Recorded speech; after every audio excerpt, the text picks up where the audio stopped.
Young Finan was curled up in the crook of Osrith's arm when Sainid hammered on her chamber door. She would have to put a stop to his talking at night, which had begun with Osrith telling him a story about their ancestor, Oswald, and her son telling her three, the last being Saint Cuthbert's story, of the salmon and the eagle. Edra has been taking him to Culdees every day, and every story was an opportunity for the boy to remember it. The first time she remembered young Finan doing this, he had told of King Edwin and the visitation of the priest, when he was in exile and sent of an angel telling him of the Christian faith. She had remembered young Finan quieting Constantine's banqueting hall as her son recited the tale and, to Osith's amazement, how the room had fell still, watchful, as he told the story out loud and clear. A truce Gileash, she had thought, as her mind had drifted to Sula and the woman's declaration. But because Osrith had not stopped him talking the previous night, his mind had become too animated for sleep, and he had then got overtired, and Osrith had promised to make sure young Finan did not talk the next night. She rolled her son over so she could make her arm escape, wondering how it was so many mothers found it easy to parent their children, or at least seemed to make it easy, when it felt so hard for her. It had taken a year before Osrith regained her strength, training and the feel of her sword, and drill practice with the sons of the Mormers from all over Alba, and the muscle memory in her hands soon recalled Buey and Tagd's sword as she taught sword skill with Sainid beside her. It had begun slowly, and had built up her strength. Now, Constantine had called her to him, having heard from Osrith of her acceptance of Sainid's proposal and wished to resume being a warrior, and told her that she was to begin by training the sons of the Lormers. It was a good role, one she had spent years doing, in Wessex, in Mercia. Little brattlings full of ideas and who knew everything. Off you go, young children, go on, untrained, if you know everything, seeing as you know everything. Watch your Norseman's axe go through your friend's skull. Yours next. Sainid hammered again. The birds had not even woken, and nor had Osrith. Enough, but he was persistent. Osrith, that got her up, and she carried young Finan through to Edra's room and nestled him beside her, pulling on her jerkin over her shirt. Her breeches were halfway up when Sainid pulled open the door and stood in the doorway, leaning on the wall, grinning. Two more arrived last night. Snotty-nosed little curs. Two more? The sons of Cat, in the far north, and south of it, Moirab, arrived last night, Sainid told her, watching her dress. Osrith stopped pulling on her clothes, and paced over to him. Sainid's sharp eyes looked at her animated face, and he pointed his head in her direction. Osrith stretched past him to pull down her sword belt, which Sainid took from her and wrapped around her hips. Their hands touched for a moment, and Osrith wrapped her fingers around his. His bright eyes met hers, and drew up her hand, kissing the back of it. Selark is already up, and rousing the buggers, Sainid told her. You have a handful there. I have had worse, I am sure, Osrith told him. To train the young, that was where she needed to start. To get used to swordcraft again, and teach herself as well as the future of Alba in the form of its young men from Pitland and Dulriata. And indeed he was down, with 5 boys beside him. Above them, Finan Beeg was watching the courtyard, at the warriors assembling, which he had done nearly every day of his life, except with his mother next to him, not his big sister. When young Finan saw his mother, he began to wave and shouting down to her. Edra shushed him, and told him that if he was going to do that, she would take him away. May I introduce your captain? Sainid told the boys. All 5 of them were solemn, silent, but Osrith's long experience told her that this usually meant trouble. And when she had called them forward, she found trouble, in the forms of Dubcan, son of Dubcan, Mormor of Angus and Darak, son of Drostan of Charaig. Osrith gripped Buey, feeling the memory of the last week coming back to her. As Eswi, Phelim and Angus had trained her strength back into her, it was coming back to her, the feel of her sword in her hand, the placement of Tagd's seeks at her hip, how to double back and stab forward with it, at the back of the knee, in the groin, under the armpit. Osrith knew she was slower than she had been and had made mistakes. Eswi told her to forgive herself, and it would come in time. It had. He also asked her about the marriage proposal. Constantine told us and his, Ormuz, he told Osrith, taking her to one side, and they had walked beside the fourth. You are going to marry? Yes, Osrith agreed. And none is more surprised than I never thought I would marry. And Sainid, I have known him forever. He will provide a home for me and for young Finan. And, she had broken off when she saw the look of doubt in Eswi's eyes. I trust him, Osrith told him. He will take care of young Finan. His father is lost to me. Eswi had said nothing, and they had continued training. How could it be different, though? Osrith had thought. How could Eswi doubt her motivations when Osrith had made a promise to Finan that he would never keep? Now, a prickle of the memory came back to Osrith as she spied Eswi next to young Finan in the room above. He called down to his mother, but Osrith did not look up. It must be strange for him, she thought, for it was usually Osrith and young Finan watching everyone in the courtyard training. In front of her, two boys stood. They were not of the usual young boys. These were the curs who had arrived the night before and had upset Sainid's sleeping arrangements. And that gave Osrith an idea about these youngsters' attitudes. If Sainid, the most placid man in the country, had been put out. Come, she beckoned to the two boys, who were hovering near their fathers. Come, show me your weapons. Neither moved, although Dobkin pushed his son away from him. Young Dobkin took a few involuntary steps forward, then stopped, and glowered at Osrith. So, you are Constantine's Sahor? He asked, his weapon out for her to examine it. A gasp came from around the courtyard. Close your mouth now, Osrith thought, as she raised Bu'e, of it will be worse for you.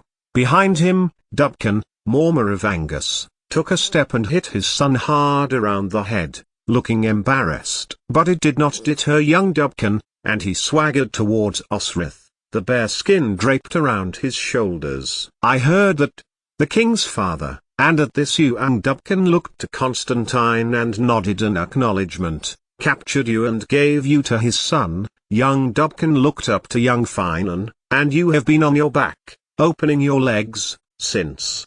Too much trash talk, Osrith thought, as she put in an underthrust to young Dobkin's hand. The noble Pictish boy automatically dropped the weapon and he watched it in dismay as it skittered across the cobbles. He turned back to Osrith, outrage on his features, but she had already decided what she was going to do to disable him. She fell, and dropped her sword. Before her, young Dobkin would be swaggering, she knew, and bowed her head until she saw his boots beside her sword, which he then trod on.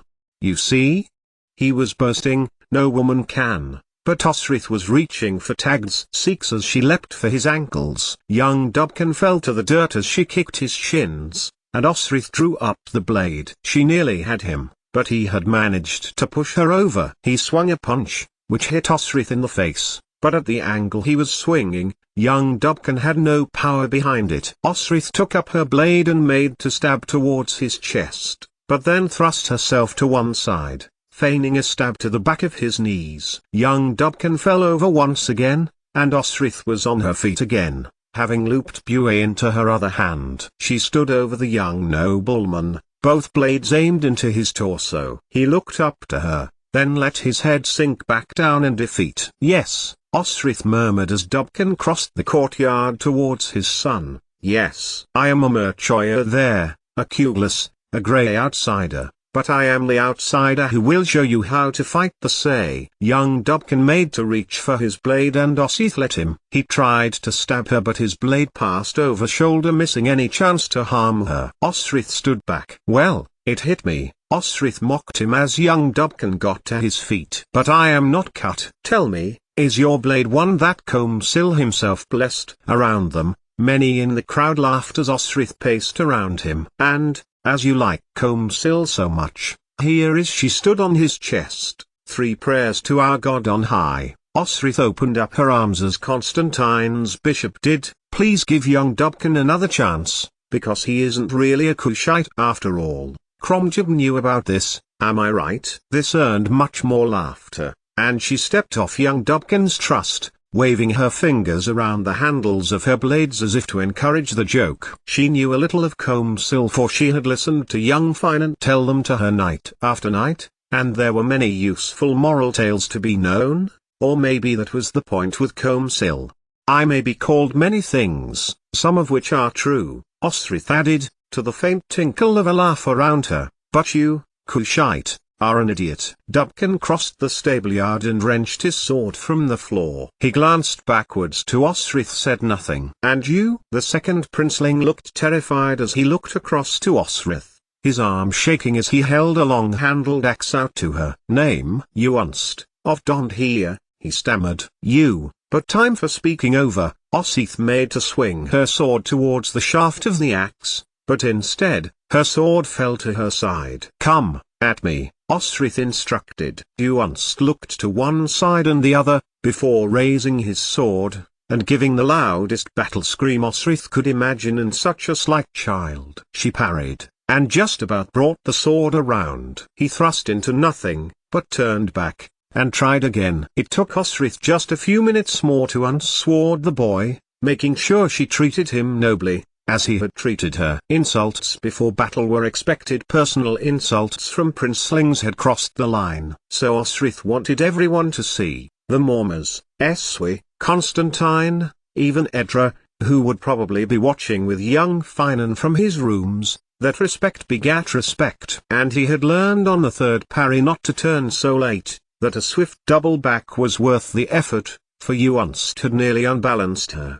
Very good, she praised, when she got a blade cut to the back of her hand. She hadn't been quick enough, and the boy had. The third and fourth boys had learned quickly they were here for a lesson, and not for foolish posturing, and they too gained some more to their skills. As midday came, Saynid came to collect the trainees. Osrith wiped her brow with the back of her hand, the one she had cut, which stung with the salts in her sweat. You did well, said Phelim, approaching her, grinning. Young Dubkin is an arrogant shite. We enjoyed how you put him in his place. Osrith turned to him. He learned something they all did. If he had spoken to me like that and we were not in training, however, his father would have been short of an heir. Kill him? Phelim asked, curiously. Cut his balls off, Osrith clarified. And his sword hand. That he could never work, nor father a child to support him in his old age. Brutal stuff, Phelim commented. But Osrith shook her head. I have a reputation to uphold. And I read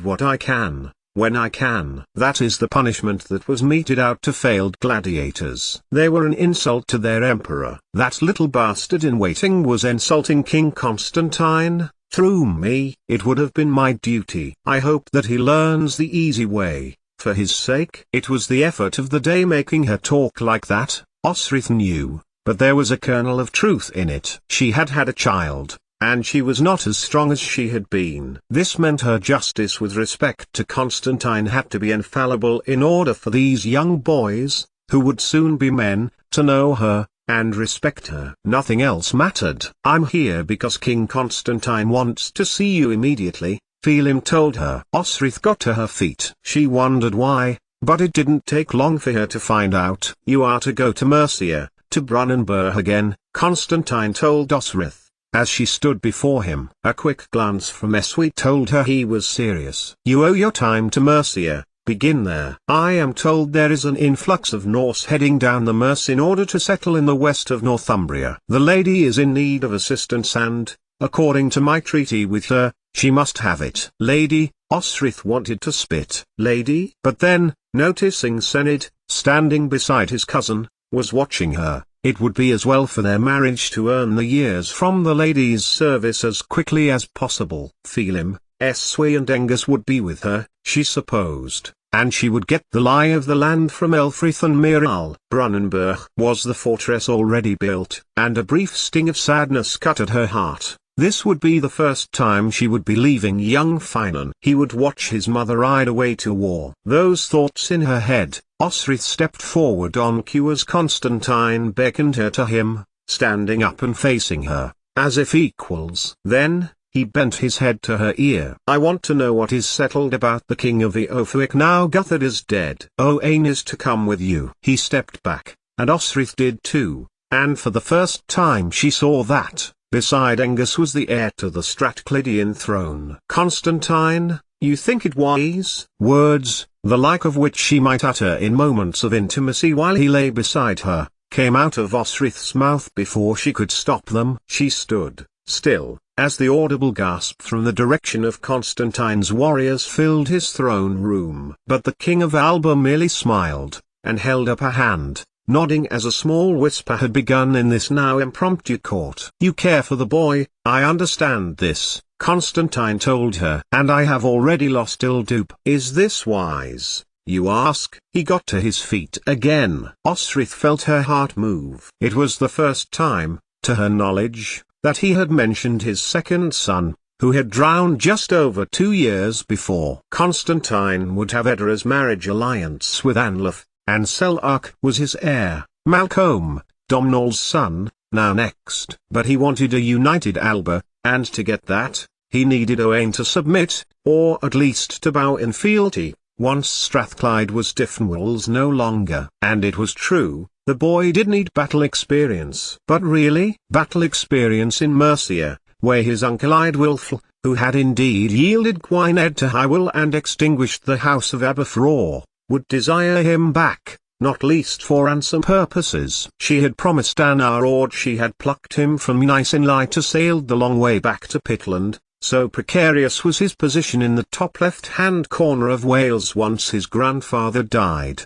"I tell you, warrior Osrith," and took her hand, holding it aloft with his own as if in victory. "You are the person to whom I trust the most with my kingdom, whom I trust most with my descendants," Constantine declared to his warriors, to his household. This warrior, known as Creigic Vin to the Norse, who had ties to both Mercia and Northumbria, he added, glancing to Osrith, "is, I declare, the person in whose hands I trust with my cousin's kin, Owain." And then he let go of Osrith's hand, and with another, swung it open with an arc, towards the heir of Strathclyde. "Owain mac Dyfnwal," he said, and it was only then that Osrith saw the man that the young boy she had taken from the Gwyned's holy isle had become. Tall, like his father Amd Big, with the warm, fair hair of the Cymric, soft brown eyes that she remembered were so inquisitive as he watched the waves in their traverse north all those years ago. Those years before Finan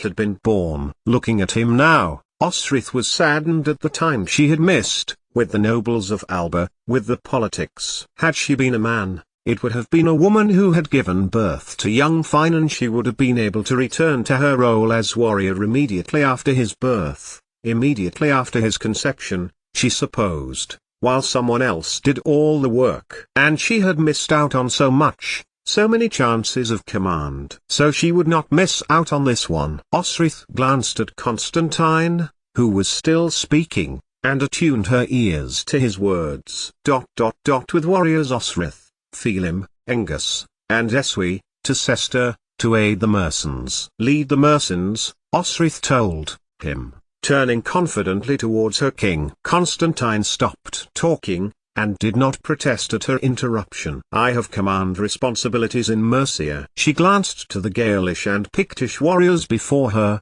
and added, "We have found a way to fight beside one another against the scourge of the Norse, and I am sure we will do so again." And then fell silent, for she was suddenly patently aware that, as well as Constantine's warriors nodding in agreement at her words, that beside Owain was Edra. She was betrothed to a Norse lord, Anlaf. She herself had both Norse and Danish blood. Edra could be offended at Osrith's description of her kin. But Edra was smiling, and this made Osrith smile more. "Warrior Osrith," Owain said, still standing beside Constantine, and she noticed that a few brief gesticulations and nods had occurred between him and the warriors, Constantine and Sainid. She straightened her back, and looked at the king in waiting patiently, aware that she was still covered in dirt from battle training. Felim had insisted she go to Constantine immediately.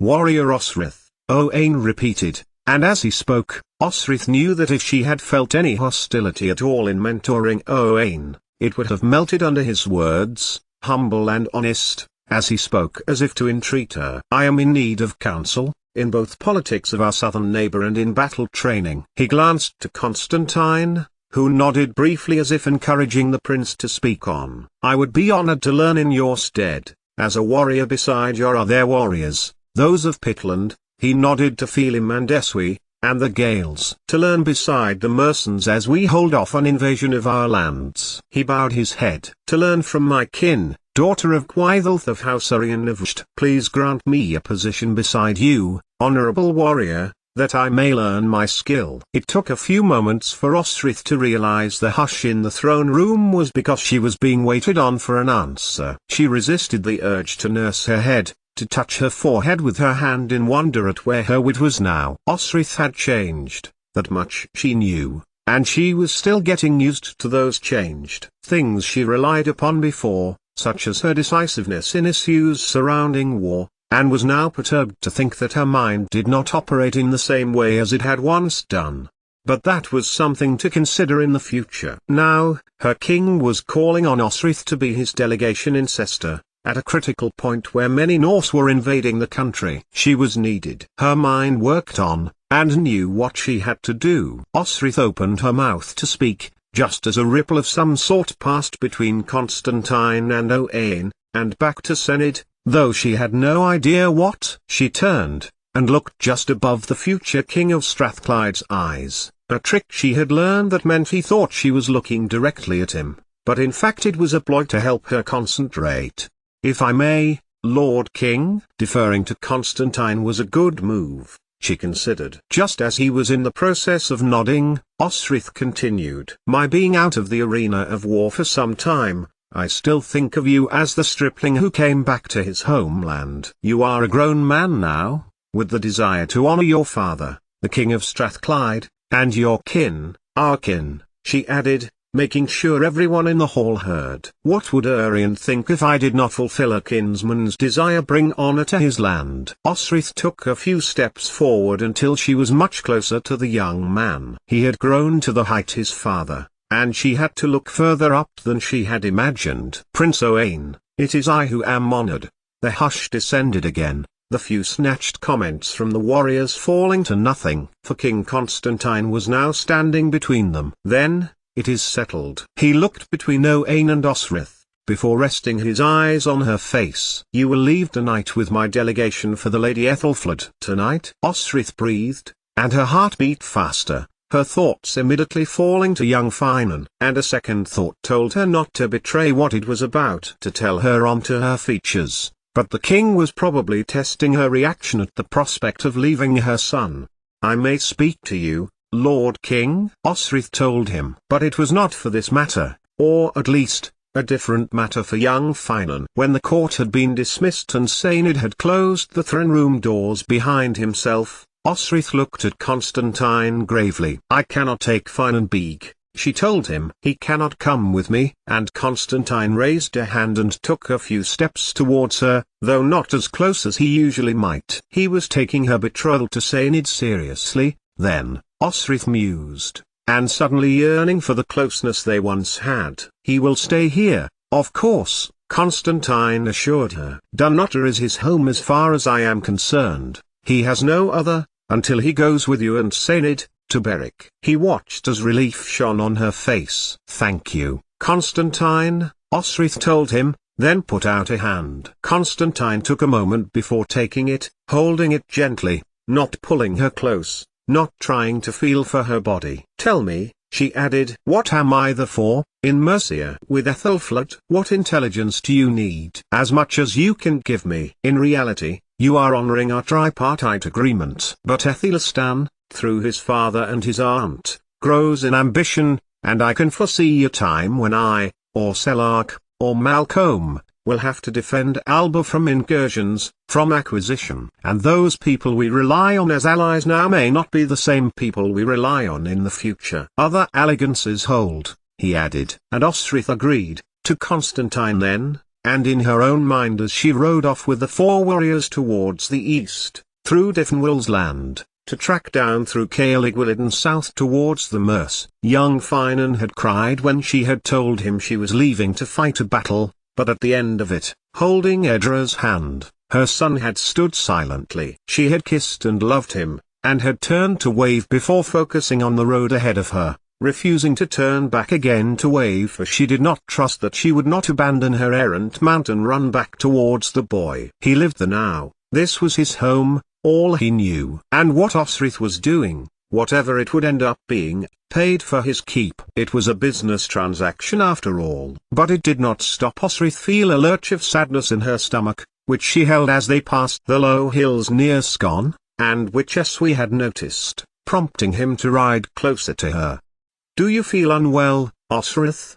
he asked. Osrith turned to her friend and smiled, though not an enthusiastic smile, merely a functional one. "Thank you for asking, Eswi," she told him. "I am not." "Ride with me further up the track," he told her, and she drove her horse after his a little way on. "Now tell me," he asked her.